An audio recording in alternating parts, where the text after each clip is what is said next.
man. Keep it going. Yeah. Oh, anyways, hello everyone. Welcome to SEO UnMasked, episode number 51 on November 8th of 2018. Thanks for tuning in. I'm Garrett Groff. Steve Brownlee. Goyden 2020. That's right. Cast your votes now. Get your absentee ballots. Our special guest is running for office. That's Estimated right. 69 votes. How about 68 of them are from Bill, sadly. Well, he is actually allowed to vote multiple times in Nevada. Like, they've got a special rule for him, so you're pretty good on those votes.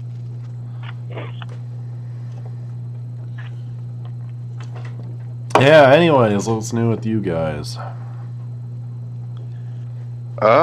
Not a huge amount. I'm continuing my travel credit card-a-thon. I'm doing the Virgin card next, having completed the BA card. Yes, I grinded the American Express Hilton Honors last month and got my 80,000 points. I just did the basic one with no annual fee. There was a couple other ones, but then you start getting into the $450 annual fee territory, and even though it's waived the first year, the increased spend that you needed to do didn't really seem to even out for the extra points. So, but 80,000, I don't know, what's that worth? $400 or $500? It's inside the US. It's worth about $350. If you're in Europe, it's worth about $450 to $500, and some places in the Far East you can get some pretty huge redemptions for it. So just depends where you are. Even at $350, I mean, you just spend $1,000 on stuff you're already going to spend $1,000 on. Oh yeah, it's free money. Free money. Plus you get gold status, which is nice. I get silver. So you silver. The big card, the $450 card, you get gold. But geez, I thought you'd get at least the next one up for $450 card. Like, they don't really give you much. They give you an extra bottle of water or something if you. Right. Yeah. You think they could afford the bottles of water for $450, but apparently not. Yeah, and then I just got the Amex Gold Business Charge Card and grind that one the next couple months. You just got to spend $5,000 in 3 months. That's pretty easy with all the travel and. Yeah, so you'll do that in a couple of hours. Yeah, probably all at once. Book a bunch of shit at once and be done with it. And then today I got the, what did I get? Or was that yesterday? Today. Chase BA you got. Yeah, the Chase British Airways signature card. You just have to spend $3,000 in 3 months and you get 50,000 Avios. Or after you do that, if you spend another $10,000, they'll give you another 80,000 or 70,000, I think. But I'd rather save it for the Delta card that I use, so I'll just take the 50,000 and hit and run them. Oh yeah, I mean they'll be worth the domestic first redemptions about $1,000, so it's a decent bonus. I'm thinking I should keep that card open until I grind the Chase business card though. I heard they're kind of sticklers for people that grind them. Well, I think it's worth keeping that card anyway. Oh yeah, I suppose I should keep it for the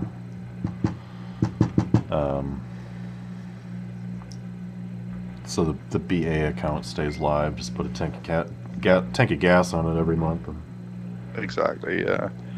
It's one that's worth keeping open because Avios is super cool for American Airlines redemptions. And it's a transfer partner for Amex, so you can top it up with your more generously earned American Express points and stuff. And I'm sure it's a transfer partner for Chase as well.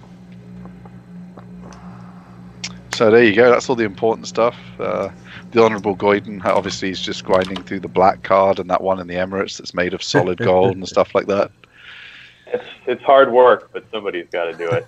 Yeah, they don't give him any bonuses. That just costs like $20,000 to have the card, but his wallet weighs like £7. But I paid Brand to walk behind me carrying the cards. Judging by some of his tweets, he would probably do that for about $2 a month. So you can probably it's not even a card fee's worth just to have him carry the cards. Just occasionally let him look at one. This card's worth more than you know. I actually saw that right before we went live. The Points guy has an article out that Amex just brought back the personal gold card here, the charge card. I don't know why they ever canceled it. Is it because a lot of Americans typically don't use a charge card anymore and they want a credit card, or? They're trying that here as well. Yeah, they've got my personal one's the credit gold, and I wish they'd bring the charge card back because it had better rates. But they have enhanced some of the rates though. Like the travel benefits are pretty good on the new gold credit here. But I think people just if you look at their latest financial statements, the amount of borrowing they've got's gone up by I think about 18% year on year. So I think probably they're making a lot of money from the people that are borrowing on the cards. So probably makes sense for them to encourage it. Yeah. Yeah, the new Amex Gold, 4 points in restaurants per dollar, 4 points per dollar at supermarkets. It's only up to 25 grand though, which. Well, you just switch to another card at that point. It's like with the BA card. Once you get your 2-for-1, you just switch to another card. And then they give you $120 annual credits towards dining, which it says good for a date. It's good for the bottle of wine on a date, is it? What else do we got here? You get 3 points on airfare purchased directly from airlines. 1 point at everything else. I don't know do they have a annual fee? It's 120 here. I don't know what it is over there. $95. 25,000 point welcome bonus if you spend 2 grand. Not great, not awful, I guess. And for those of you watching who are watching for the first time, thinking, "Why isn't this an SEO show?" Yeah, we always cover off a few travel tips because of all these SEO conferences, and everyone's always like, "Oh, we can't come to Brighton SEO because we're American." You can come for $95. You just get the American Express Gold Card, stick your shopping on it for a couple of months, and then you can fly to Brighton for free. And the conference is free or £100. So it's cheaper than all these conferences in America, and you can come party with us in Britain for free. So how do you think we go to all these conferences? You know, it's all on the miles and points. Credit card. Yeah. And if you want a referral and you're in America, just hit Garrett up. He'll hook you up. I was wrong. The annual fee is actually $250, and it will not be waived the first year. So I don't see how that welcome bonus is worth it. Well, it's worth it for the 4 times points probably if you didn't have a card that was getting you the equivalent. You might have to be spending a lot. At least probably that 25 grand a year would be your tipping point on, which isn't a lot, I guess, on a personal. Do you not get the lounge club membership, which is worth like $200 and all the other shit? No. Wow. So there's actually one of the American cards that's worse than the UK one. You get 120 annual dining credit. You can earn up to $10 in statement credits monthly. $100 airline fee credit. So if you're charged to check a bag, they'll give you $100 back in a calendar year. You get a limited edition rose gold card if you do it now. Excuse me. And then you can earn 2x points and a $50 or $75 hotel credit when you use the hotel collection booking thing from American Express. But it seems a lot more stripped down than the card you get in the UK, which is surprising. Yeah. So you guys are better off on the platinum then, by quite a long way. I hope they upgrade the platinum over here. The business one's pretty decent for a business card over here, where there's like no competition, but it would be pretty crap compared with yours. But the personal platinum is, I don't understand the point of it. There's no multiples on anything. It's like I don't want one. Like, why would you use that and get 1 point when you can have the BA card and get 1.5 minimum and up to 3? Doesn't make any sense to me. Yeah, it's pretty weird. I mean, I know you get some cool stuff with it, but it's just so much less than you guys get with it. It's not a no-brainer like it is in the US. Like, you definitely get your $450 back in the US. Here, it's like, I don't know. Doesn't seem worth it to me. Business one's pretty good though. Anyway, I think Garrett's got the first news item. Yeah, might as well get going here. Once again, people still talking about this Halloween update. And, you know, like all summer, every Friday it seemed like there was some sort of update. Now, updates seem to be more common. I think we've discussed a lot of times that they're just in real time. And they're getting slightly better at picking off bad websites. And I see people complain in the Facebook groups that there's this really shitty website outranking me all of a sudden. It makes no sense. And then it's like, well, you're not willing to share your website with anybody. And no offense, but a lot of people in these groups don't exactly have a handle on what they're doing to begin with. So maybe you should be a little more honest with yourself. You know, I could be being a dick, but I don't think I am. That maybe you're being outranked for a reason all of a sudden, especially when updates or refreshes or whatever you want to call them are happening more often, you know, so it just seems to be the same quality filter shit that's been happening since August in my mind. It just happens more often. Yeah, I haven't really felt anything about it. I haven't really felt it either, but I've read on a couple of Twitter accounts that I follow that it's actually more like split testing, and they're kind of running all these different versions of the SERPs at pretty much all different times. And of course, SEOs now are just too lazy to actually be following things closely enough to. I did see somebody mention that, but the one person out of like 100, I didn't bother to read into it, but now I wish I would have. I'll link up the Twitter account now. Okay. Yeah, I mean, on LinkedIn, some guy was posting like, "Oh, if all these updates, the link's finally dead," and I was like, "How about you stop posting stupid stuff and do the experiment? Make one site that's got really, really good content, and just put it there. Do another site that's a complete piece of crap, and build 100 links to it, and tell me which one ranks." Right. Like, no one cares about your opinion on this shit. Like, the experiment will clearly... The 100 link shit site will win. Yeah, these debates ended in like 2004. Okay, so let's all move on. Yeah. Well, these LinkedIn people have got to say something, man. I mean, you know, got to build their influence. People want to hear right. that. People want to hear that they don't need links though, because getting links is hard. If you tell them they don't need links, they like it. It's like, oh, I don't need links anymore. I can just, and then they're like, oh, there's this shit site outranking me. I can't figure it out. It's like, yeah, good job. Oh, you know what they say about spam? Site placed above mine. Yeah,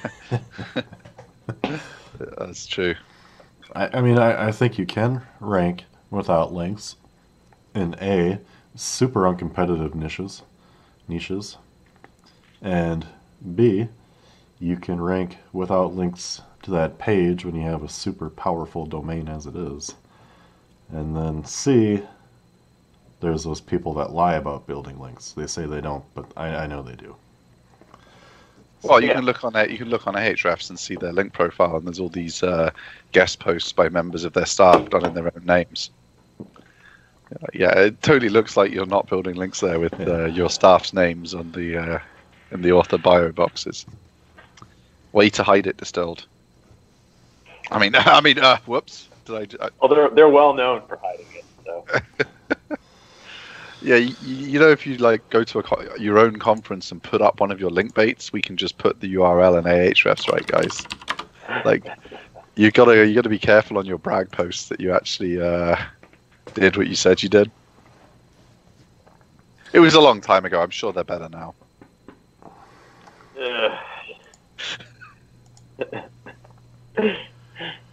I'm sure they're better.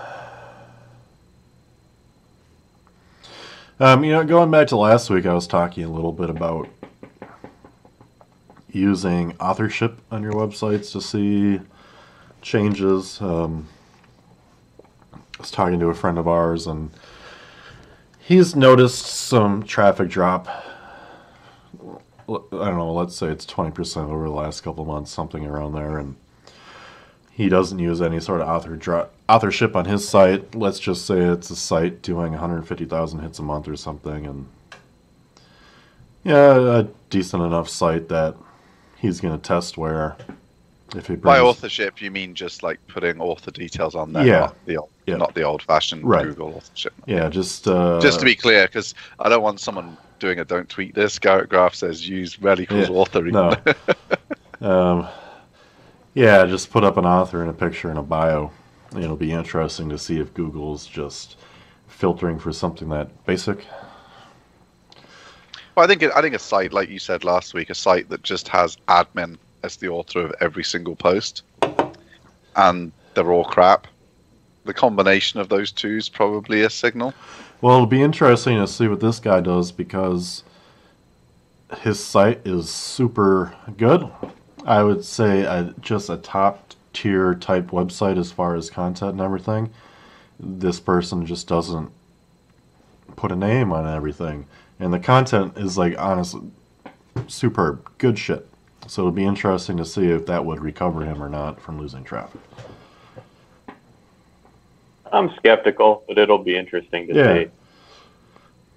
Yeah, well, these things, you think they're too easy to work, but then like just changing the date on a post works still. So, not that I'd suggest we all go in, but a lot of these simple little things are worth just doing because they take no time, and Google's still, they're not as good as they pretend they are. I know I say that most weeks, but they really aren't. They pretend that they've got like all this machine learning and understanding the pages and what dates things are written and when they really changed and who wrote it and what entities are. But they rely a lot on just what you do as the webmaster. So if there's little things that make you just 1% better than another site, like not having admin as the author of every single post, it's worth doing for the 10 minutes it takes. Yeah, I think that's fair. I mean, I don't think anyone's going to get like a 90% jump from it or something. Like you're not going to go from 100,000 to 200 because you put some names on, but if you're kind of trending downwards, it might add a few percent and help you get back on track. Mm-hmm. Yeah, it'll be interesting to see if he does it, what happens, whatever. And, yeah, I mean, for someone of his size, like 1% is, over the year, 18,000 more visitors, which I'm sure is worth, even at a small amount, like 10 cents each. It's a good chunk of extra money just to put some names up. If it was worth 1%, we'll see. We'll see if we get a live experiment. Yeah. If he listens to you or not. He should also change all the dates to yesterday. Well, I think this individual is I can recommend a WordPress plugin for doing just that.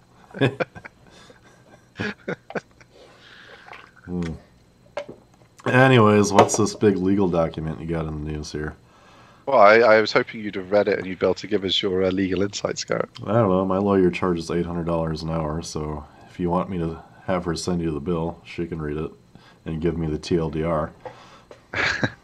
I've actually been skimming it a bit, so I'll let Steve kind of explain why he shared it, and then I'll kind of give a couple of my opinions. I'll give you the quick kind of the quick lowdown on it. I actually discovered this Next Insure site because one of the Miles and More bloggers, they like all of their affiliate deals were redirecting through it, and I was just looking at the time for affiliate offers in the credit card space just to see what the best payouts were at the minute, and I was like, oh, I wonder what these guys are all about. So I googled them, and they obviously need to hire someone for reputation management. So if you boys are watching, the first thing that comes up when I was searching for you is you being taken to court by this law firm. But basically, they run a site called Next Insure, and I'll read just from the report so as to not say anything in my own words. According to this law firm, Next Insure largely operates behind the scenes, so clicks originate from Quinn Street's affiliate sites or their own sites are processed using the technology hosted on Next Insure. And the claim in this class action lawsuit is that all of these sites that they own have very low quality traffic, pop-unders and other ways to just kind of trick people through. And they also participate in marketplaces where people are getting, like 10 points for filling in an application for a quote on something. So it's all these people that they're selling as leads are apparently just people that are just filling their name and address in to get points on something and then going on to the next one. So there's a mix of, they're accusing them of a mix of spurious traffic sources, sites that don't really exist, sending Brazilian traffic to US credit card offers and all that kind of thing. And that's the gist of what they're being accused of. It was kind of interesting to me that a company this big was being that creative in the lead gen space. I know the Honourable Goyden knows a lot more about the space and has experienced some of the operators in the industry. So I'll let him go to the color commentary on the piece now. Yeah, there's definitely a lot of shady stuff going on, but I did a lot of business with Quinn Street a couple of jobs ago, and just with their mortgage side. And so if you look at the lawsuit, they talk about the guidetolenders.com site, which is where a lot of the lead forms that we used to send our mortgage traffic were hosted. And it says, owned by Quinn Street, this site is one of the main components of the company's small mortgage vertical. Its fourth largest source of referral links is kptrk.us. Entering that address yields a 404 not found, et cetera, et cetera, et cetera. I don't know where they're getting this data from, but there are plenty of large lead gen guys that are sending traffic to the guidetolenders.com website. It's just not showing up on tools like SEMrush or whatever, because it's people that have like PPC landers sending the traffic through. So that specific piece of it just sounds like total bullshit by a law firm that has no idea what it's talking about. So I can't speak for the rest of the lawsuit, but based on like that little chunk of it, I'm a little bit skeptical. So the Honourable Goyden is available as a witness for the defense.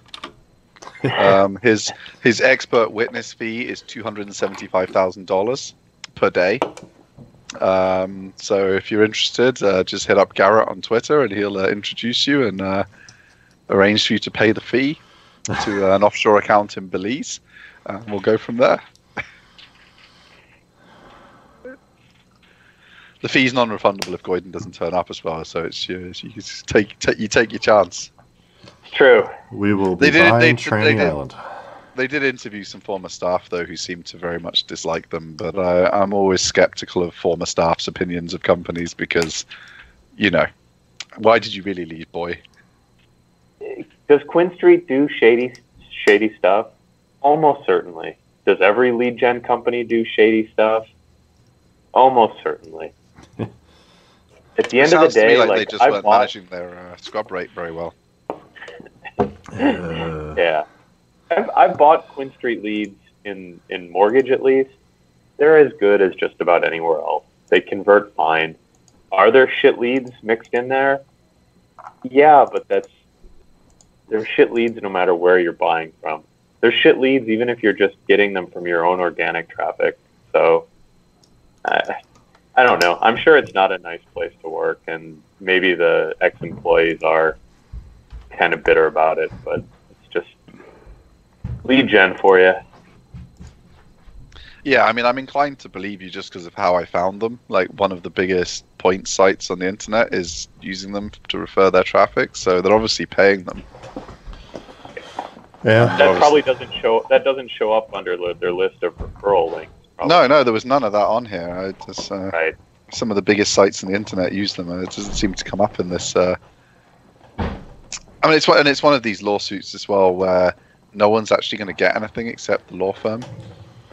Well, like there's gonna be like $27 each for the members of the class. But such is the legal system, I guess. But yeah, I just thought that was interesting just because of how I came across it, and lead gen has such a bad rap. I just thought it was quite an interesting case. Well deserved bad rap. This is true. They're not as shady as the rank and rent guys, though. I mean, come on. Yeah. Oh, that's for sure. I've spammed this site up to rank in your area with some dodgy links. Would you like to rent it for $1,000 a month on a 4-year contract? And then it just tanks for. So I mean, that's not a class though, because those guys are all too small. You know, they can get away with it. One of the interesting things about these recent updates or split testing or whatever it is there's been a lot of complaining about those rank and rent sites doing much better than normal. Mm-hmm. Well, I mean, they're done by professional grifters, so they probably are better quality than some of these people's local SEO sites.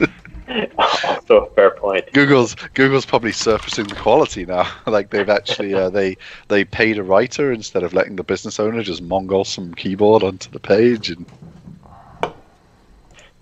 50% keyword density, you know, that's always good to have. Well, I mean, I've been finding 47.2% is the way to go. It lets you put "and" in there a bit more, like cleaning and cheap cleaning, and you know, you really balance it out. Throw in the occasional "or," like or floor cleaning. You know, just really give it a good balance like that. It's seriously crazy. Like some of these sites, you'll look up like a locksmith or something, and it'll be like Las Vegas locksmith. It's very good for locksmith in Las Vegas. If you need a Las Vegas locksmith because locksmith, then call the Las Vegas locksmith. I've seen law firms like that, but with the old bold italic and underline on the keywords as well. Our buddy Tyler says that 46% is actually the sweet spot. Damn it, I'm 1.5% too high. Jesus Christ. It's always changing, man. You just can't keep it right. You know, you got to either go in and add like "and" and "or" 26 times to all of our articles now. Spread out those keywords a little bit. Yeah, it'll be interesting to see what happens in the next month or two here, to see if things just settle down and become a little more linear. Or I don't know what the word is, but I'm just going to bet on nothing changing. We're going to be talking about the Santa Claus update soon. Oh, we got Thanksgiving first. There's going to be, you know, they're going to do a Black Friday update. They love doing updates on the holidays, and it's going to affect retail. They're going to just spank some big shop, like, I don't know. Well, I'm not going to name a shop because it's, you know, or let Google pick who they want to be mean to. But one of your big shops will see a 20% decline in traffic on Black Friday. That's my prediction for their next update. The Google Grinch. And then who knows what they'll do for Christmas. Yeah, anyways, back up the news here. I think Vin put this up, some article about valuing your links. And I don't really know what to make of this, because all this guy's really done is taking the traffic estimate per month from Ahrefs for a given domain and divided it by the number of referring domains that you have, and that's how much your links are worth per link. And then you can multiply that by however many months, and that's how much money you should be making per month per link. And he does admit at the end that obviously links are not the entire story to the profitability of a website. But I really don't get why this article is more than a paragraph long. Well, I mean, what I took from it is that we should be charging anyone in the finance space $1,849 a link from now on, because that's just their monthly value. I mean, their lifetime value is $44,376. So maybe we should charge $3,600. I'm looking at that paragraph right now. yeah. So I'm going to quote this on the website, and we'll see how many people order our new. Yeah, I do disagree with his valuation over 24 months, because you're probably going to continue to build more links, which means you're probably going to continue to have more traffic value per month. But I still think that your links are either going to become worth, your value per link or lifetime value is going to become artificially way more, or possibly way less, depending on how your traffic flows with everything else. I don't know. I don't know. I just feel uncomfortable. Yeah, I think if you keep the momentum up, then they all keep being worth something. When sites just stop building links, they quite quickly turn around. Like, it looks like they've suddenly become unpopular when they were popular before. I think if you go from doing like you're doing 50 a month or something on average, and suddenly you just stop promoting your site and you're doing like 4, I think the 50 a month, you lose the value of that pretty quickly because you'll start dropping.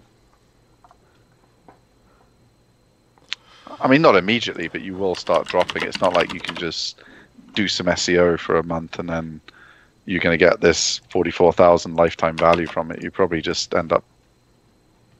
And I guess it's weighted towards people that are already making money and in higher positions when you're doing these kind of calculations. Like a site that's just getting going might have to build 300 links before they get any value at all. But then they hit the tipping point where they start ranking, and then the next 10 links are worth $1 million. It's like it's a meaningless calculation, I think, anyway. Yeah, I don't know.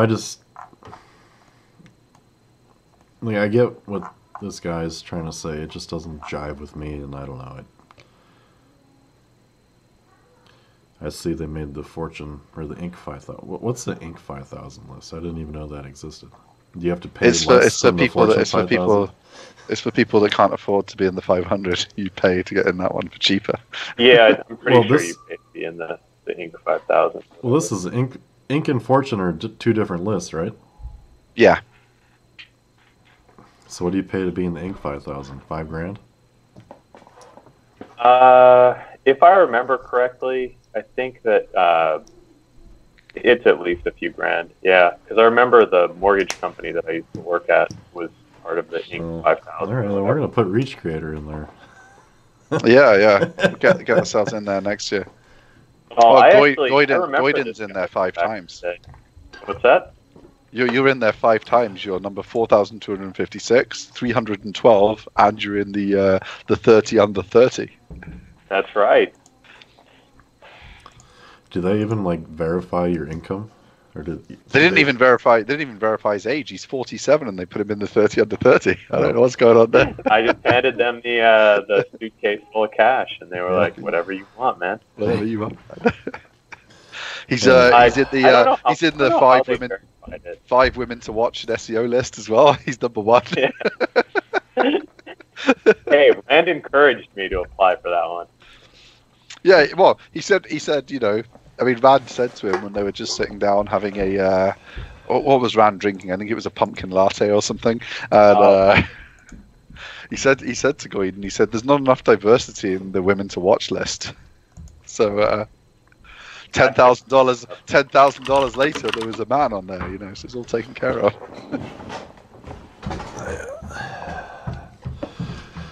Oh, anyways, I don't know what the fuck do we got next year. Ahrefs says put out a new blog post, if I can hit the enter button. What is SEO as defined by 40 plus SEO experts? I have not bothered to read this.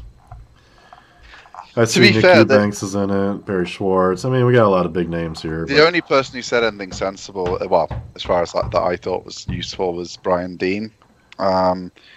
So it's nice to say something nice about him for once, because we normally give him a bit of stick for his Neil Patel related antics and his videos he did for him.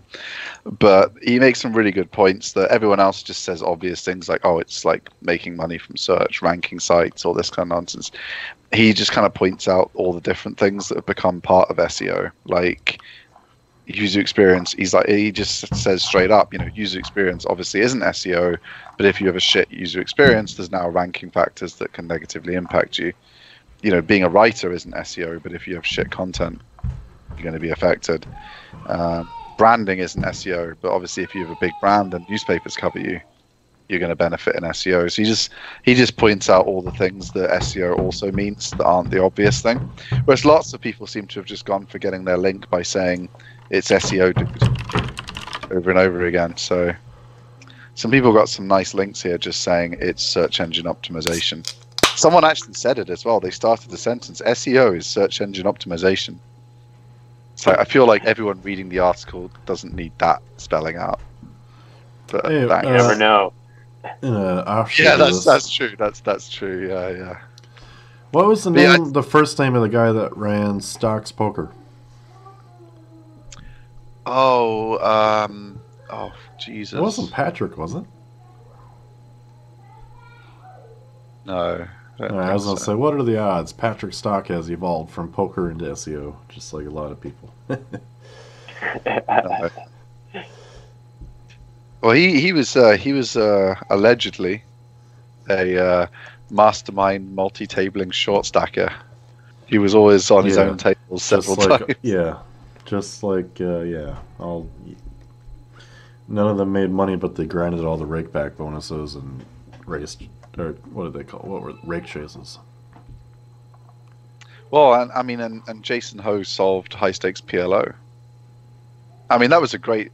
That trading site covered itself in glory between allegations of the instructors cheating, um, Jason Ho locking himself in the toilet during his poker camp in Macau.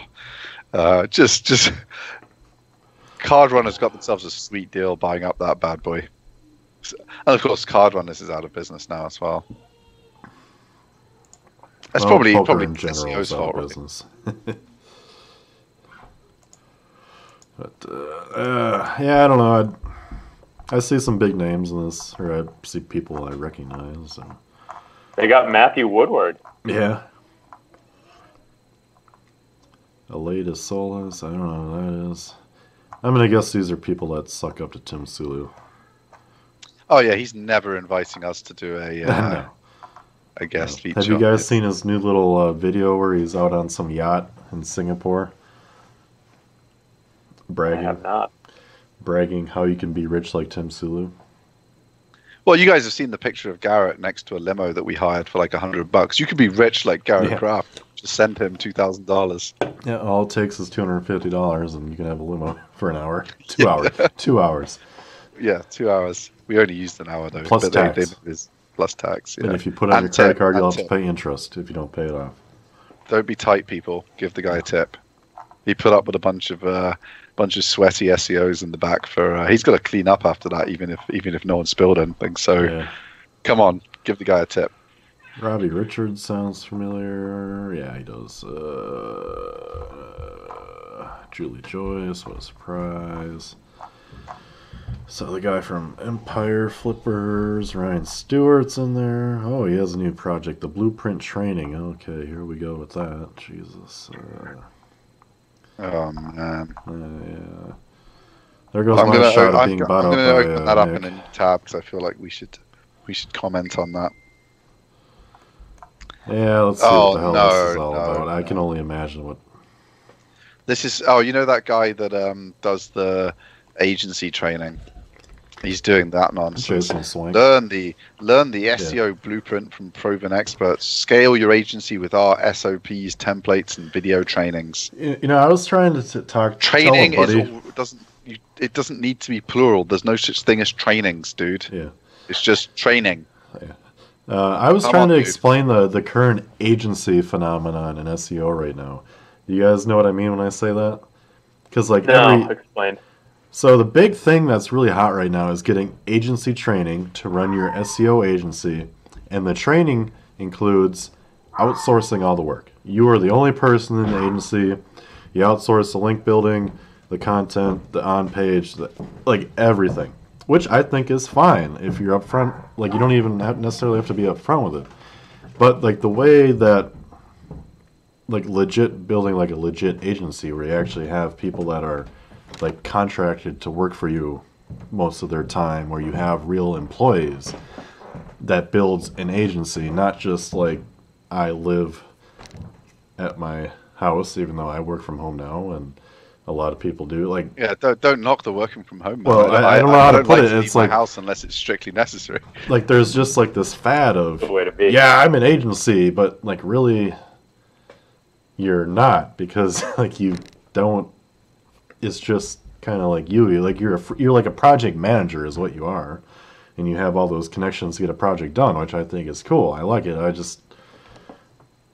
I have no problem with that. I think there is a place for project managers. I just don't like the whole I'm an agency thing. When Well, there was a big VC-backed launch of a new agency training and platform, and it was it was like this thing. It gave you a website, and there were just these packages that people could buy to market their websites. It was obvious who all the providers were by the copy. I'm not going to out any of the providers that embarrassed themselves by being involved in this massive failure. But you could tell who they were from the copy because they use it all around the web when they do their white label solutions. And the guy, you could just phone these people up, and they will take your order as a white label provider. But you had to pay this guy, and to get access to these exclusive people that only we work with, you pay us $2,995, and you've got your own marketing agency.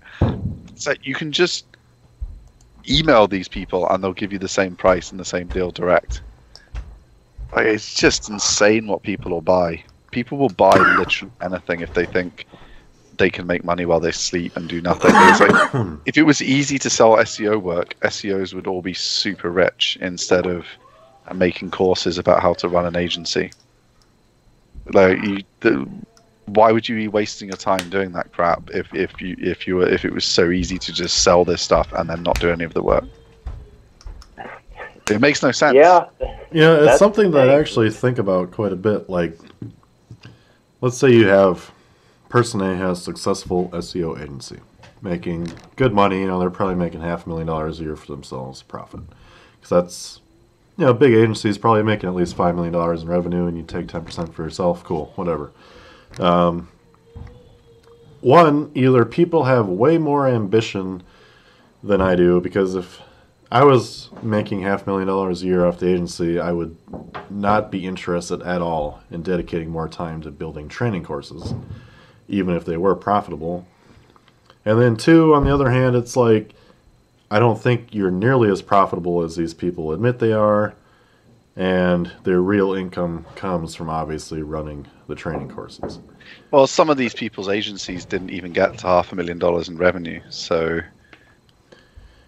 Which, as I've come to understand in the last couple of years, is a big step for SEO agencies for some reason. And what is? Getting to like $300,000 or $400,000 in annual revenue, which... I guess, we started from nothing like everybody else, and it's like, I don't know, it's not exactly unattainable. We were doing 20 a month after we started. So I don't really. Maybe people just don't charge enough, or like a lot of people I think do really shitty work and they can't charge it for the shitty work, and they're so. There you go.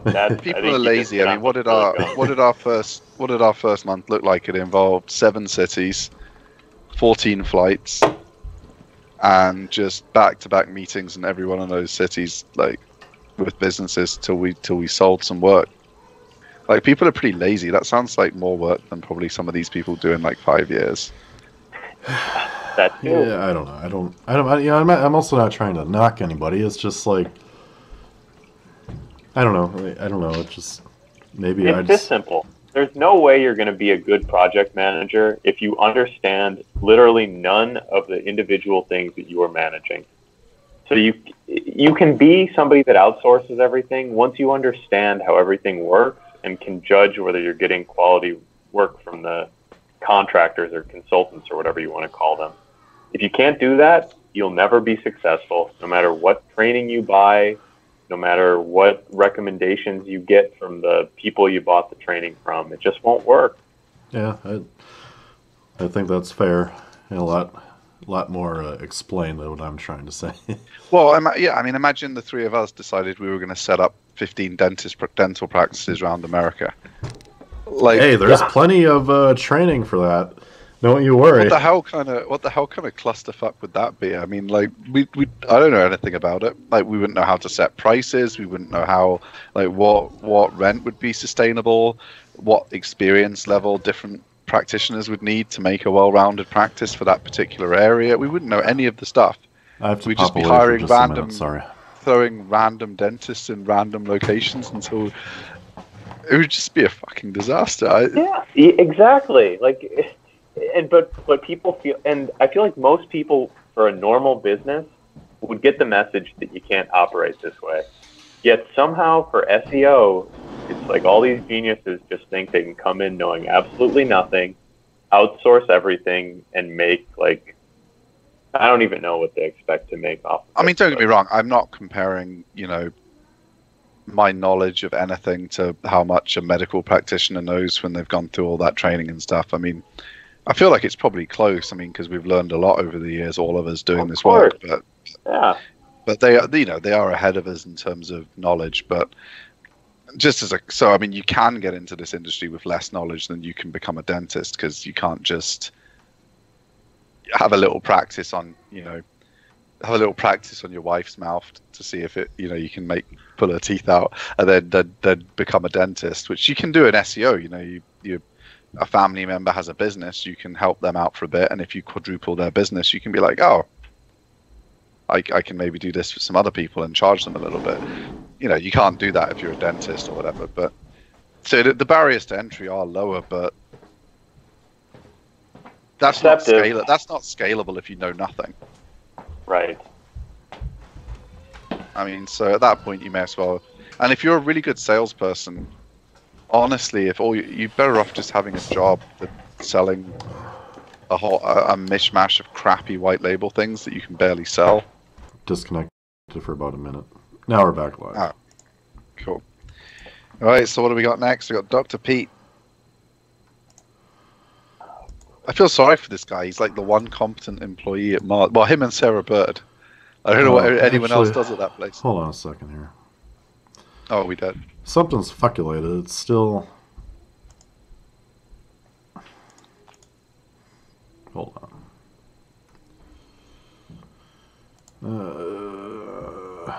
There we go. All right. Sorry. I don't know what happened. So Google's getting into the Dr. Pete. Google's getting into the movie review space, and so they're now soliciting reviews directly from users. When you search for a movie, they're saying, "What did you think of the movie, Dr. Pete?" He seems to like his movies, so I wouldn't mind reading his opinion on some movies. But I guess they're looking. It's just another vertical they're looking to muscle in on, isn't it? Screw you guys, Rotten Tomatoes or whatever. It's time for Google's movie reviews. Well, didn't they used to just stick in the Rotten Tomatoes? Because I think IMDb is still there, but Rotten Tomatoes is gone. Oh yeah, that's true. I'm like 90% sure that Rotten Tomatoes was included in the knowledge graph for movies. Now they're gone. That's interesting. I don't remember, but yeah. Do you think it's legally possible for them to say, because a user was using Google Chrome and logged in and made a review on Rotten Tomatoes, they can count that as a Google user only and not have to credit Rotten Tomatoes? Who the hell knows? They're tracking the clicks now. Well, I mean, like this one had no reviews on Google yet when Pete looked at it, so he was going to be the first to review if he'd left a review. So I guess what they're going to do eventually is remove the IMDb reviews and put their own score. Says 88% of Google users like this movie, so they must have had some reviews by Google users. Well, there's a thumb up and thumb down, but it says be the first to review at the bottom.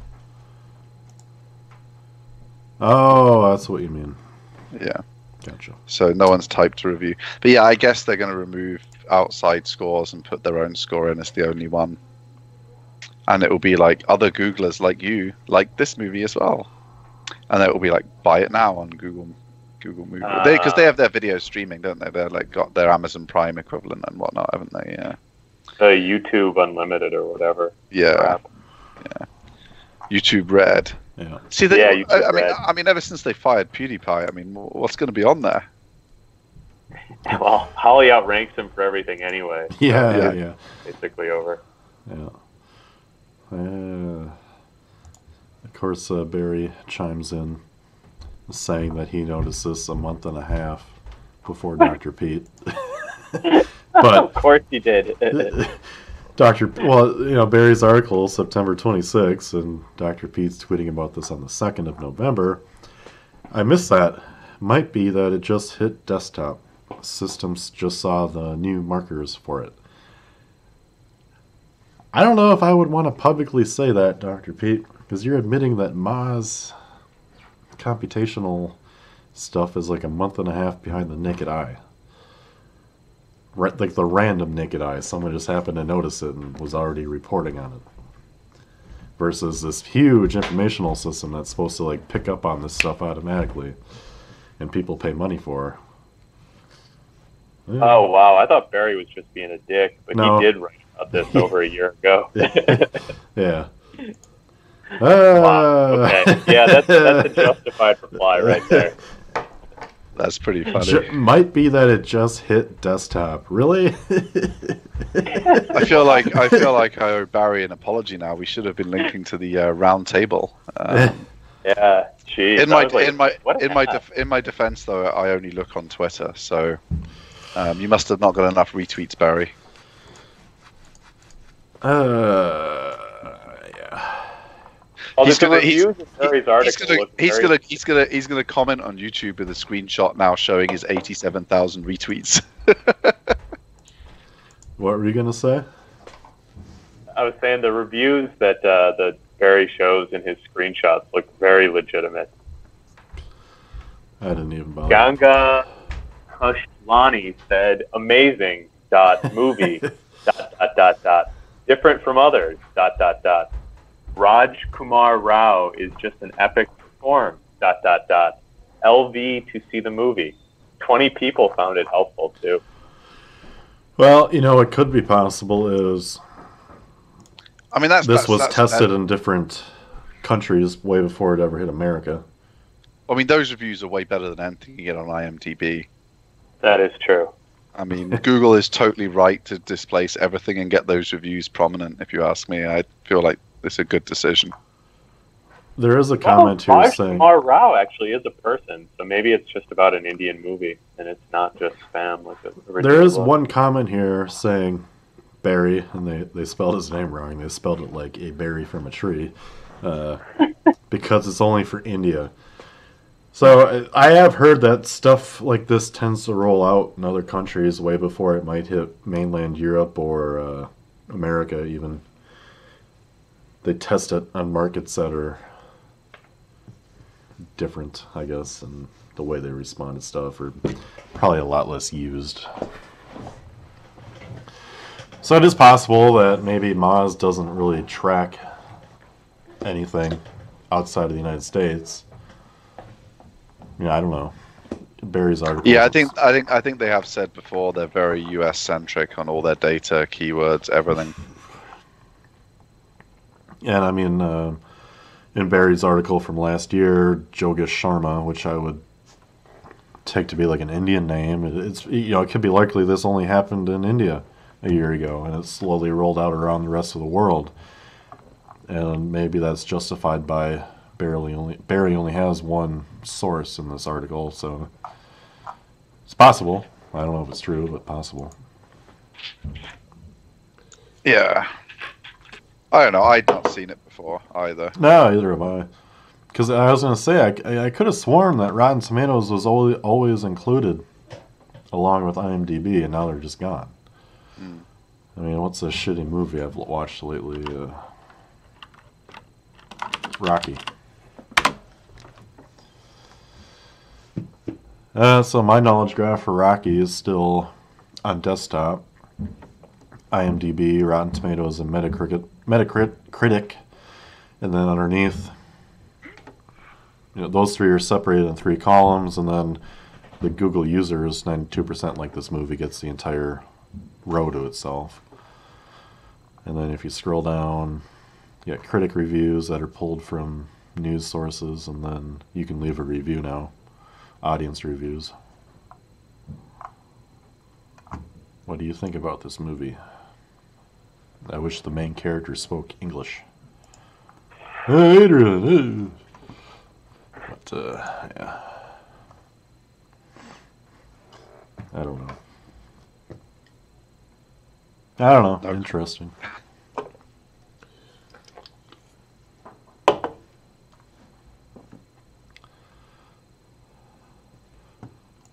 Next news item. A Google Street View car drove into a flood or something. I don't know why this is on Search Engine Roundtable, but I mean, it's kind of funny. Yeah, I guess it's inevitable that something like this was going to happen.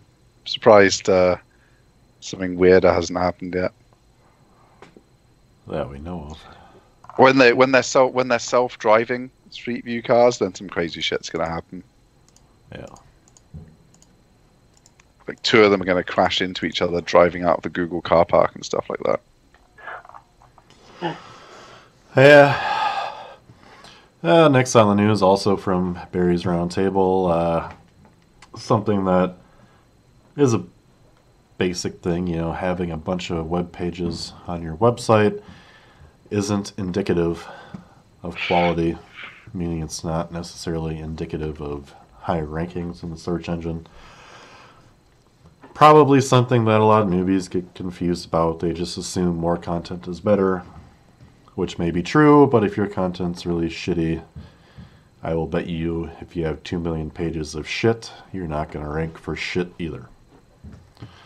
So, yeah, we spoke about on the show a while ago that if you've got an old site, it's a good idea to go back and prune crap that you thought was a good idea to post in 2010. Mm-hmm.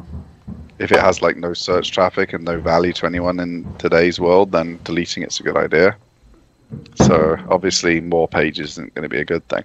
The only time it might be a good thing, and we had this tip, that the internal link velocity is really important. So you need to have more internal links each month than the month before.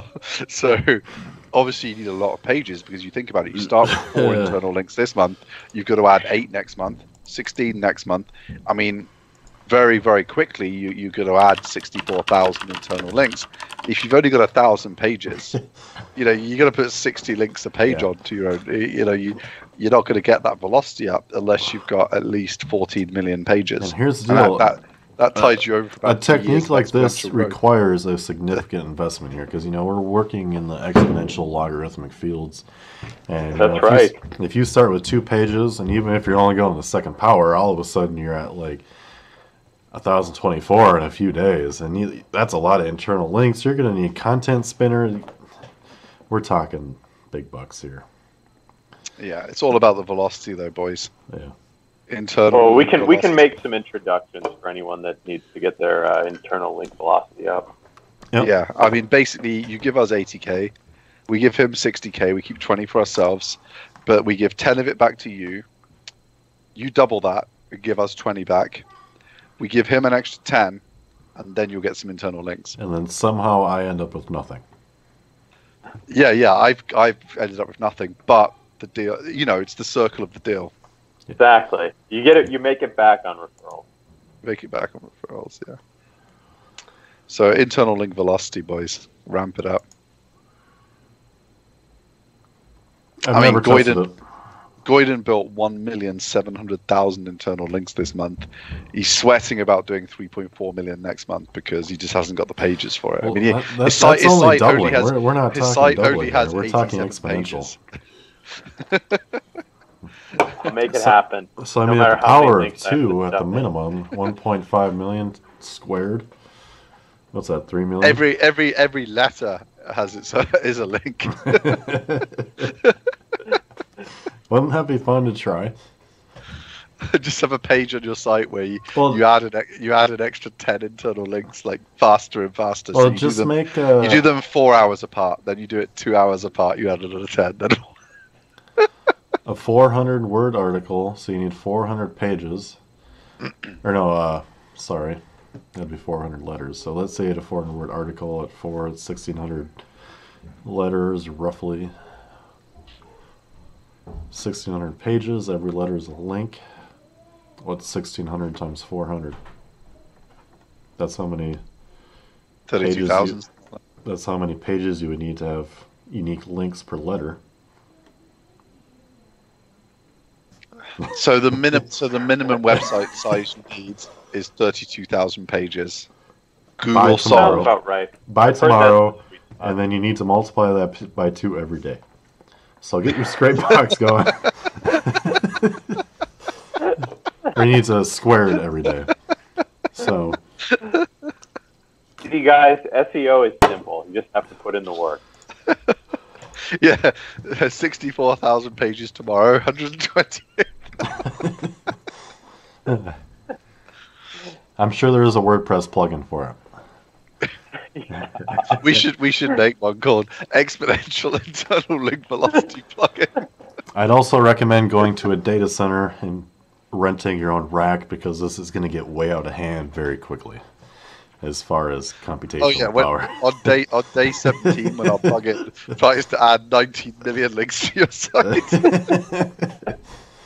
I hope you know some Python or something to run some scripts, because I don't think you can do this by yourself.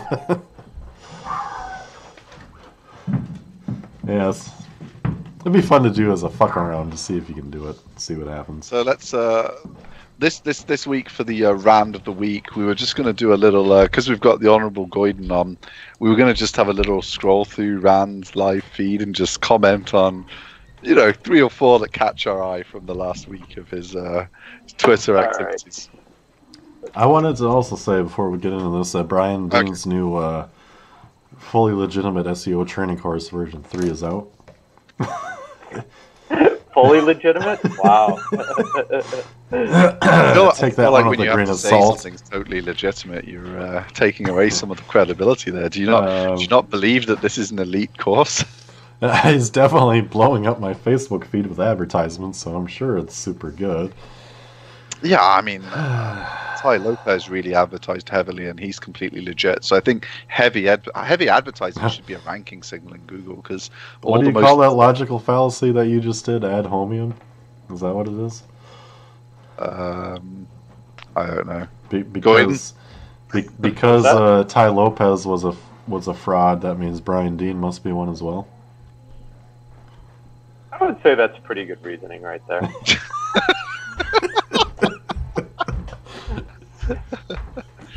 I think Garrett's right, but I'm not 100% sure, so I'm just going to leave it at that. Yeah, I didn't do very good in college. Do very well, see? I have to catch myself. I thought that was just how you spoke up there. That's how people do speak. So that was just your country ways. Yeah. I've never held it against you, man.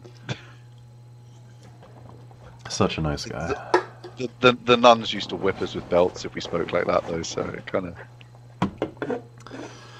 Anyways. Trying to do my rant of the week, but I can't find any posts about actual SEO on his Twitter feed. Well, I mean, we usually don't talk much about his... No, none of it's ever about SEO. I mean, my favorite one is 14 hours ago. He basically says what we just said. He says, "I fear this a lot. Do people truly need what we're building?" Such a hard thing to validate.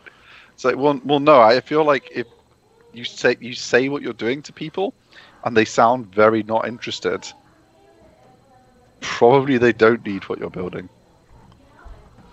He also doesn't understand what influencer marketing is. He's trying to do the thing that he did with like the whole inbound thing, where he's like, "Oh, I don't like this SEO thing. We're gonna call it inbound, and we'll pretend it's something different." You can't just turn up in an industry that works and say, "Oh no, you guys have. What are you doing? Paying people to share things on Instagram?" That's not what influencer marketing is. It's finding what publications your audience reads and pitching the journal. I don't know. That seems to be what he thinks this tool's going to do. That's not going to get you any influence. No one reads it. Like how many reads does the average article get that doesn't go viral or cause a big stink on a news site? A few thousand. They publish like 400 things a day or whatever. It's like, so you're going to spend all this time finding these people that maybe your audience is interested in and get a couple of thousand views. Like, it's just dumb. Like, we had the conference organizers at Learn Inbound retweet our event, and like our which is really just an ad for ourselves that also had an event. Going to buy a couple of people a drink, and we got like 14,000 impressions or something. Like, I feel like 14,000 people that follow an SEO conference seeing our retweets way more valuable than any of the deep and important research that Spank Toro is going to get for us. That's how influencer marketing works. Someone shares some shit on social and you get loads of reach and people see it, and it's like a free ad. Yeah. Like, none of this stuff he's talking about makes any sense. So that was that one stood out to me, because it's just, he's realizing what we all told him at the beginning. It's a bad idea. This Spark Toro thing, it's not going to be a thing. It's probably time for your next book, because he seems to be good at writing books about. What's his next one My going to be called? Depression Phase 2. Multiple failures. The life of a startup entrepreneur. Oh, here's a good one. He sniped at Ahrefs for having a successful piece of link bait. Really, what did he say? The original tweet was, "What is SEO? It's a simple question. So why are there It's a simple question. So why are there 40 answers? Because a smart SEO at Ahrefs probably decided to rank for what is SEO using long-form informational content plus ego bait to do it. Now that is SEO, wink face." Rand replies, "I was kind of disappointed it worked. I nixed a bunch of those ego bait roundups at Moz in my last few years. Subtext, I clearly could have ranked for what is SEO. But clearly there's still folks willing to engage with them." Hey, yeah. I bet if I had the authority that Moz.com has, and I put up a page titled "What is SEO" and put 100 words on it, it would rank top 5. What are you trying to say here, Rand? You'd have 100% keyword density. Just what is SEO? What is SEO? What is SEO? What is? I mean, really? Yes, you could have done it. You could have logged into your.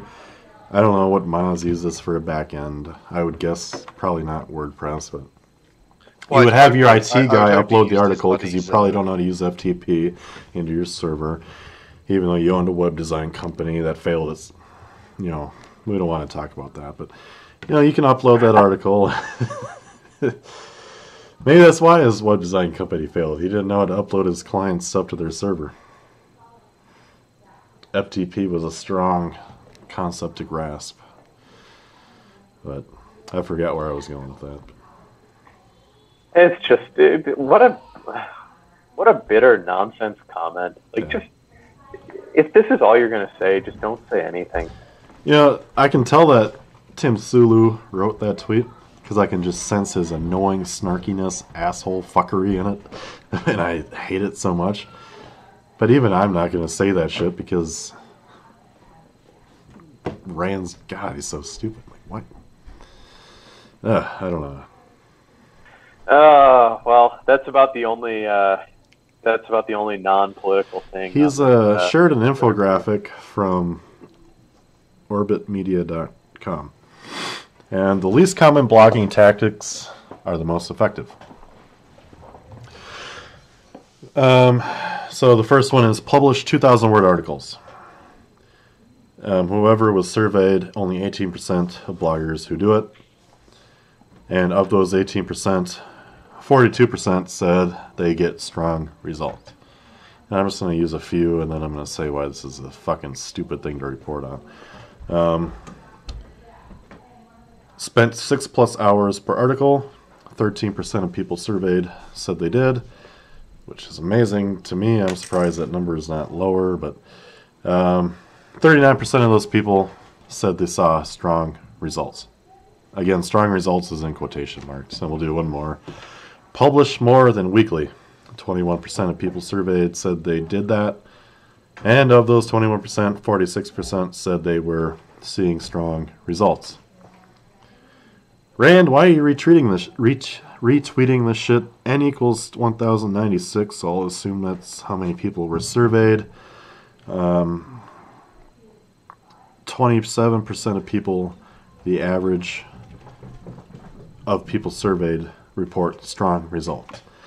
If anyone has half a brain, this was a useless fucking piece of shit survey. What are strong results? You've not defined that.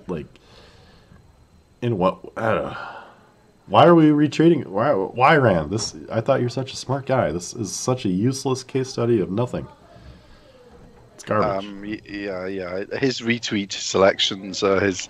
If you want to see the worst things on his feed, it's always things he retweets because he doesn't put any thought into the source or the meaning or anything. He just mindlessly retweets things that vaguely agree with notions that he has. He's got, I think his ability to critical think is completely gone. Like he admits that in his previous thing, like, I nixed this ego bait stuff because I don't like it, and then he's like, oh, other people are doing it and it's working.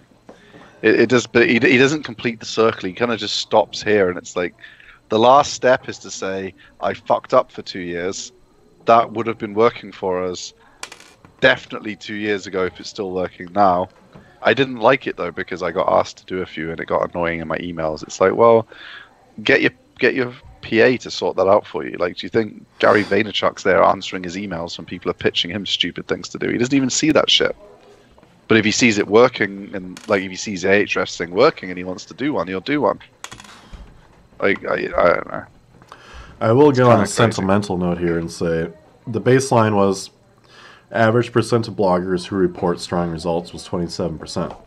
So of those 1,096 people, only 27% of those people saw results in what they're doing. And it kind of sounds,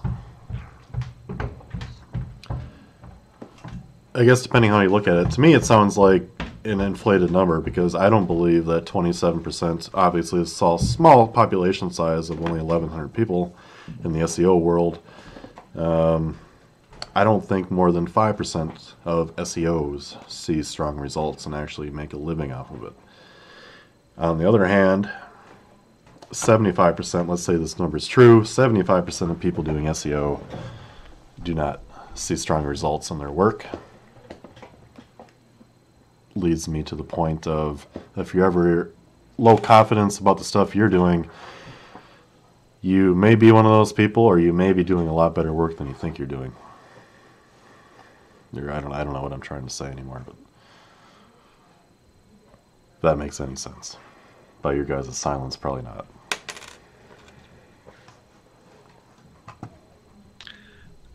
I don't know. I think you're right, though, that it's unlikely 27% are seeing good results. That much I think we can agree on. I mean, judging by forums and communities we're in, the real percentage is around 0.4% or something. Because it's hard. I mean, it's not easy. You can't just like start blogging about something and like say like, because we're all pretty knowledgeable on, you know, travel rewards, all that kind of crap. If we just started like blogging about it, or we did a YouTube show about it or something, we'd, you know, you're going to get a few viewers, but someone else has already done it first. You've either got to build way more authority and way more audience than people that beat you to the punch, or you've got to find something to be first to the punch at. Whereas loads of people are just like, oh, I'm going to review crossbows now. And then they just start blogging about it, and it's like, cool, but yeah, probably missed that one by a couple of thousand years. I don't know. So you guys are safe. We're going to not launch our new... Well, actually, we should do. We should launch our own travel rewards YouTube show. I feel like it'd be more fun than this show. SEO news is depressing. Yeah. I am really thankful that we're not doing... I think I said this last week, that we don't do client consulting anymore, because... Can you imagine when we stopped doing it 3.5 years ago, how much more of a headache it is now? Oh, God, yeah. Because now it's like you're coming up on like a 69% guarantee that anyone you want to work with has been burned. It was bad enough when like a quarter of the people that you wanted to work with had been burned, and you had to like somehow convince them that you weren't going to fuck them like the other 3 agencies had. Now it's just like, I don't even want to know. I don't even want to think about it. I'm getting angry just thinking about it. Yeah, and all these agencies need to do is ramp up that internal link velocity, and they'd be getting the results, Problem solved, man. Just fucking ramp it up. Oh, man. So Rand was all over the place this week on his tweets. He confirms that he's Jewish for some reason in a tweet. He says the time he was most stressed at work was when he felt responsible for achieving results. I kind of feel like a CEO, you should... Really? He said that publicly. Yeah. I mean, he did not say that publicly. He did. He said, the most stressed I've ever been at work is when I felt responsible for achieving results. Whose fucking job is it? You're the CEO. Well, that's why he's launched a failing company from the start this time. Like he's come up with an idea that can't possibly succeed. So now it's just pretty low pressure. Oh man. And he only raised money from friends this time, so you know. Oh yeah, I'm sure that's gonna go a lot better. He's only fucking people over that, you know. They knew what they were getting into. I mean, he even wrote a book about being lost in Founder. Like his book title should tell you don't want to invest in him. Like that's not a pitch for raising money. I'm a bit lost, and my business is only working because Sarah Bird took it over. You know, I'm not the smartest person in the world, but if I inherited a company like my mom's web design business and bankrupted it, For example. and then somehow I managed to take that track record and get a bunch of funding and start a new business and fail over that over like 10 years. I don't know how you wake up in the morning and say, I just got kicked out of my business. I need $10 billion. And look in the mirror and say, I'm starting another one. This time it's going to work. And I need $10 billion. Well, no, I didn't think he raised that much. He only raised a few mil from his friends. Okay, like obviously I'm over exaggerating here, but I'm just kind of like compounding how much money he probably had to raise at Moz before he got kicked out. You know, it's like a fucking Ponzi scheme is all he's doing here. Is just more tiers of funding and then get kicked out. I think it's like when the poker community was up in arms over Phil Hellmuth charging so much markup on his stakes. They're like, he can't possibly have that kind of ROI in live tournaments. So he's just, you know, he sleeps in, he turns up late all the time. And one of the people defending him said, no, you're forgetting it. This is just recreational players who love Phil Hellmuth and they just want to sweat him. So they put $50 in. And it's just like a bet for them on the sports book. They don't care that it's a losing bet, just like you don't care it's a losing bet if you bet on the Yankees and they're your favorite team or whatever. It doesn't matter. You just want to sweat Phil Hellmuth and feel like you've got a piece of the action when you... I feel like that's what his friends are doing. Like, he's just this famous dude that they all love and they worship him and like they get to sweat him now while he turns up late for the tournament, sleeps in and doesn't perform very well at the tables. I mean, I could be wrong. I mean, this Toro thing could be just fucking huge. I mean, revolutionize this influencer game. I mean, we're all doing it wrong. I mean, what do you think his speech is when he gets in front of a boardroom like, it's going to be this time, boys. Old Gil's going to get it this time. Just give me $200 million this time, and I promise you it's going to work out. I don't think he's had any... I don't think he gets any boardroom meetings with this Spark Toro thing. I mean, I think, like... you go down and sit down with like the head of marketing. It's like, you guys, your influencer campaign's all wrong. You know, you don't understand what it means. What it means is understanding the something about, I don't know, here's some data. You just go through all this data and you what the fuck is wrong with you, dude? Like, you pay the influencer and you get their audience for cheaper than Facebook sells you the ads. That's why you do it. It's a cheap way of distributing your content and ads. Yeah, it's something like that would just be too easy, though. It has to be this complicated nonsense product. Well, that's the thing that baffles me. Is no one's doing the things that he imagines they're doing. He's like, oh, and you've got to grind this, you've got to do this. You don't. No one's doing that. You just do a quick search on like Instagram or whatever. You find a few people that have got a bit of influence, and then where you make your money is negotiating with them to give them fuck all, so that they tweet, you know, share it out for cheap. The negotiating is where you make the money. Like having a list of people. All the social platforms have a search function.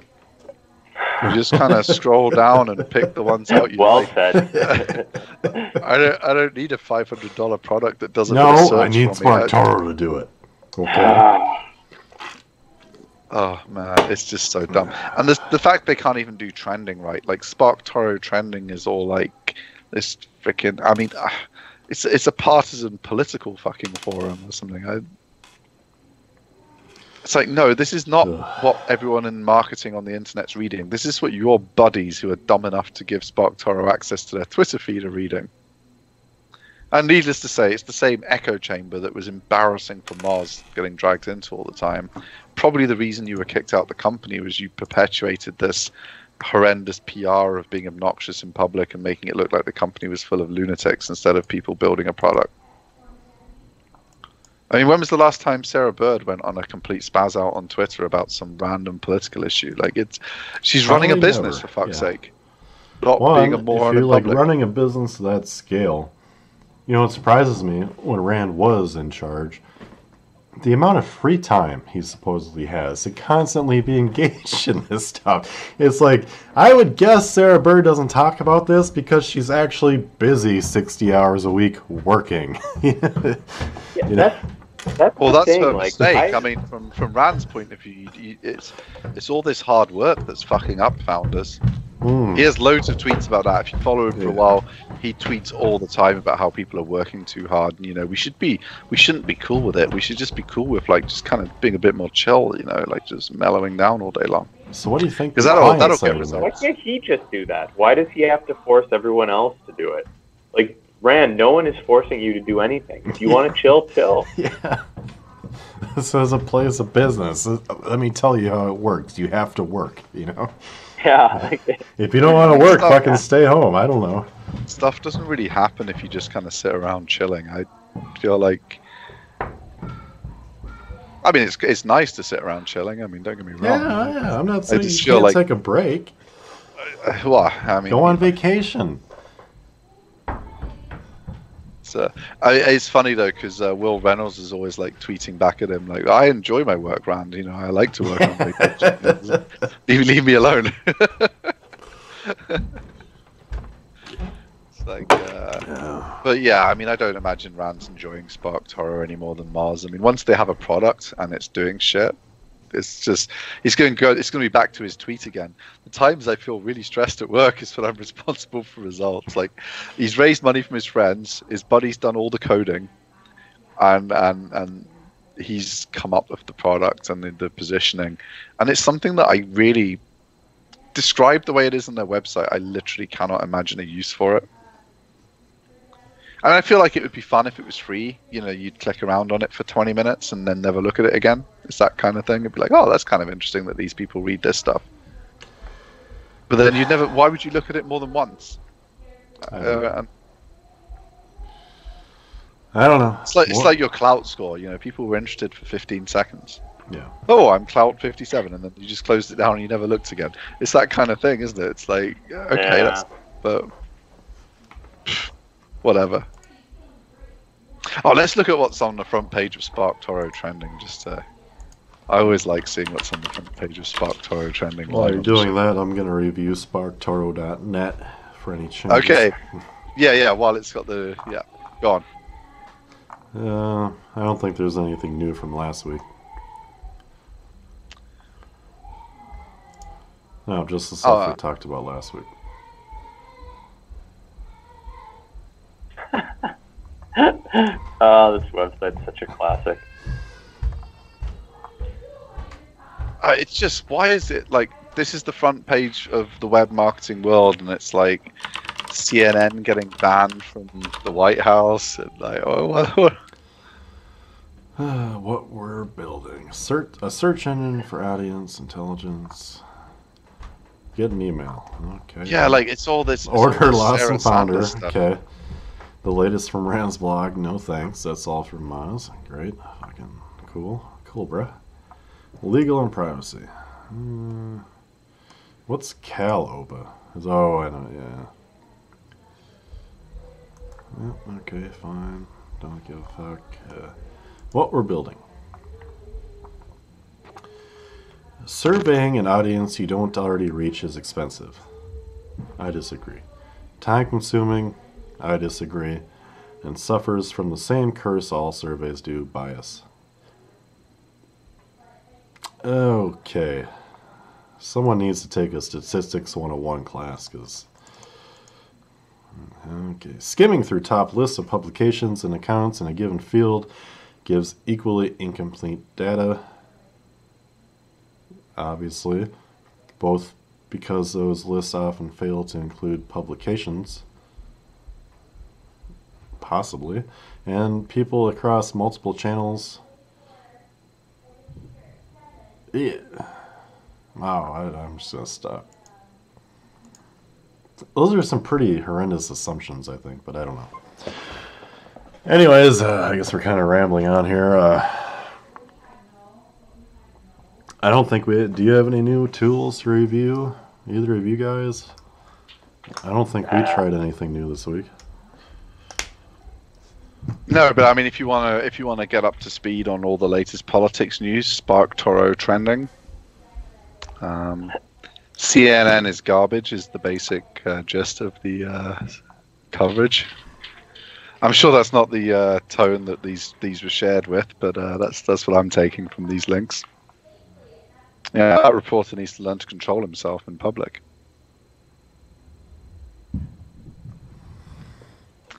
I don't know, does anyone even watch CNN anymore? I haven't watched CNN since like the first Gulf War in like '91. Like, I feel like since 1991 they've just descended into irrelevance. That's the thing. Like, it's on at like every airport and kind of random public spaces like that. But their real audience is just a couple million people. It's just not that many people watch these cable news channels. Yeah. But it is pretty depressing and boring. I feel like if I watched too much news, I'd be like probably turn into Rand in like 6 months or something if I watched the news every day. Yeah, it's really true. It'll drive you crazy if you're not careful. Not watching the news is like my favorite thing to do. Yeah. Unless something fun's going on, you know, like during elections and stuff. You know, for a couple of weeks, I can watch a bit of news and enjoy the shenanigans. Yeah, like, even just paying attention on Tuesday stressed me out, and I'm good for like a few months of not following the news at all. Yeah, I think it stressed everyone out in America. These for midterm elections, when normally no one gives a fuck. This is a pretty high level of stress across the spectrum, I think. Right. I mean, the good thing is no one was happy, which is the best possible outcome. And like deadlock is the ideal political situation, because if politicians can't change it, anything, that's the best possible. So I mean, in a way, you all won. Well, we had to listen to Rand. I'm not sure. Yeah, that's true. That's true. The extent of victory, but yeah, I think it's. Well, I'm debating editing off the last half an hour of this show. No, it's been a good wrap up. The round of the week is our most important segment. It's the only segment people ever mentioned. I don't think we said it. We didn't say anything inappropriate. We kept it pretty clean. Yeah, we've had much worse shows. We've had to edit out the entirety of a show before when it was just me and Garrett. Well, you drink a bottle of rye and then get on the air, and things just. Yeah, we were both just pounding whiskey. Yeah, I can see that needing to be taken down. Yeah, that needed to be taken straight down. Oh, anyway, I don't know. I can't think of anything to review. No, I haven't tried anything for a while. New.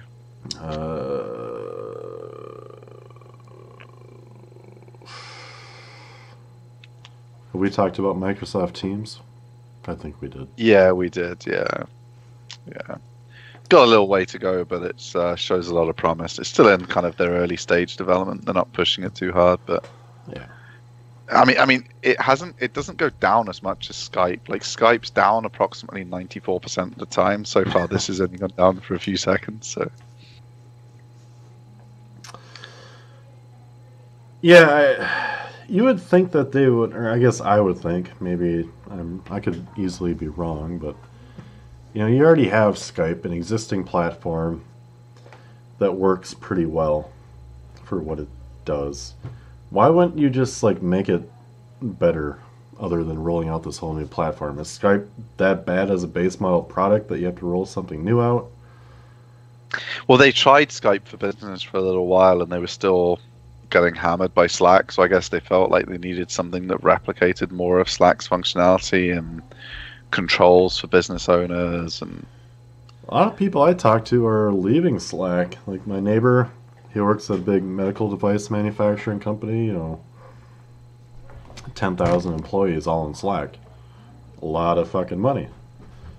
they're moving to Microsoft Teams. A lot of, on the smaller scale, I see a lot of SEO groups, they're moving back to Skype. Oh yeah, definitely SEO groups are moving back to Skype. The Slack channels are getting really quite dead. Mm-hmm. I mean, people are using the big Slack groups as like a directory. So like, there's someone you want to speak to, and you haven't got them on Skype, you can just chat to them because they're just. That's the only advantage, is like everyone's on there, and if they're on the group, they haven't got to add you to speak. I mean, not that I'm doing that, but people that are trying to find me or whatever, I'm getting random messages from people that I've never spoken to in the Slack group, but they're like, "Oh, I couldn't find your email." I was like, "Found you on here," kind of thing. So, it seems like it's useful for that.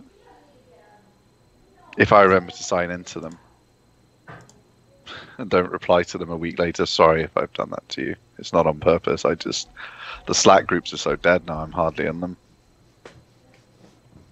Yeah, I definitely like Skype better than Slack. Yeah. It's always up. Like, it doesn't just go down for 4 hours in the middle of the morning because they pushed it. Like, it's a chat app. Why are you pushing daily updates to it, including things that can break things during the workday? What can you possibly be changing?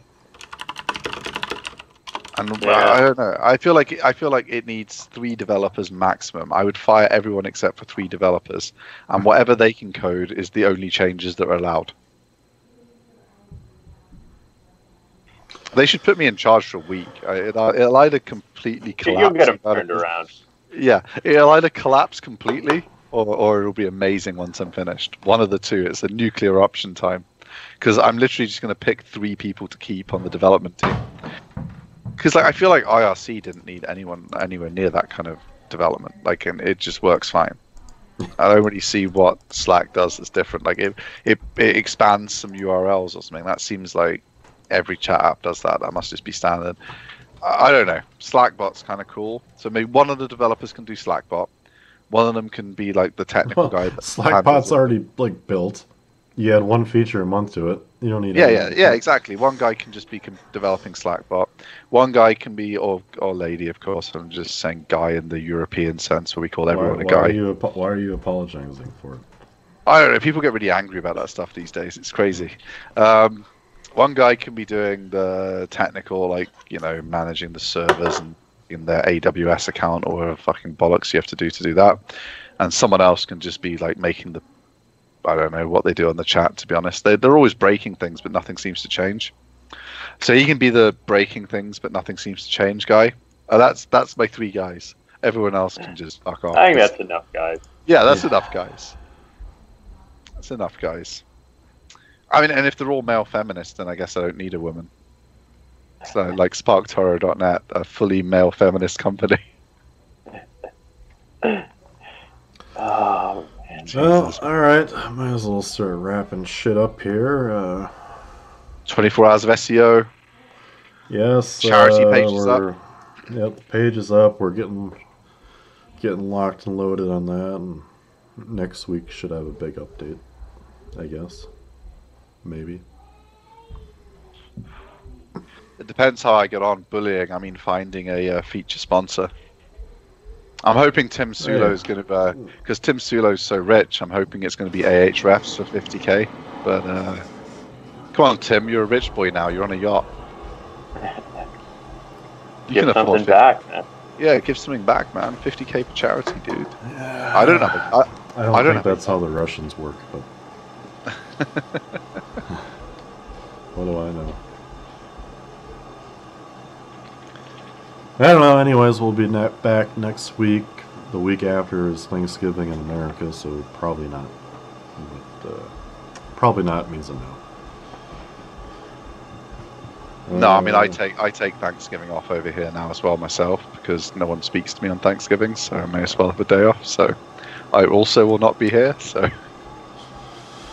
yeah. Anyways, we'll see you next week. I'll probably shave off my beard. It's getting a little ridiculous.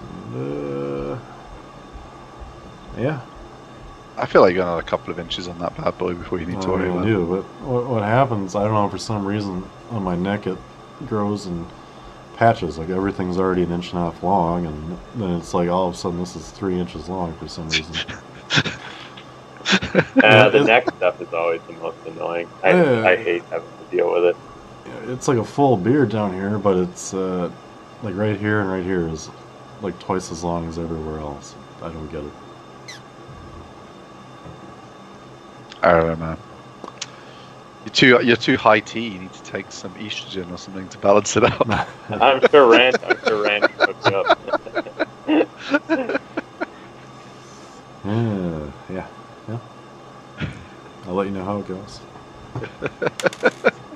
That could be the review next week. Oh boy.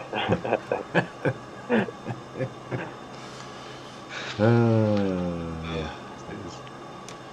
Anyways, we'll see you next week. Don't forget to like, subscribe, and share. I think that's what you do on YouTube. And yeah, you can smash the dislike button this week. I feel like this week we might deserve it. Well, it's kind of like going to college in the United States. You need a very well-rounded approach to your education. You know, this isn't just about SEO. It's a well-rounded approach. You need to understand all facets of SEO. So, yeah, and if you can't laugh at the people that are doing stupid shit, then, you know, watch some other show where people are more serious.